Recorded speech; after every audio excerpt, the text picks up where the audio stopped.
आज कृषि मेला कार्यक्रम आपण कौन कहवाक चाहते? ये कृषि जंत्रपाति मेला रे 4टी जिलार चाषी आसी जोगदे एवं ये जंत्रपाति मेलार मुख्य उद्देश्य जे जेतबे देशर प्रधानमंत्री नरेंद्र मोदी जेतबे 2014 मसीह प्रधानमंत्री हेले से चेष्टा जारी रखिंट चाषी आय को वृद्धि करने निमंते तेणु आगरे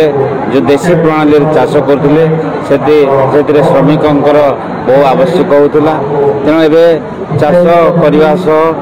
बुणवा जंत्र काटिवा जंत्र घास बछा जंत्र एमती विभिन्न प्रकार उन्नत धरण कृषि जंत्रपाति नेले चाषी सहजरे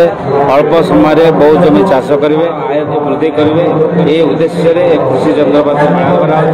एवं सरकार तरफ सब्सिडी देवार व्यवस्था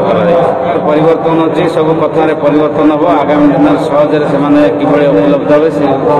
प्रयास जारी रखुँ आमर बजेट रे कृषक प्राधान्य देचु आप जानते तेणु कृषि आगे गले आम राज्य आगे जीव देश आगे जीव और विकसित राज्य गठन कर।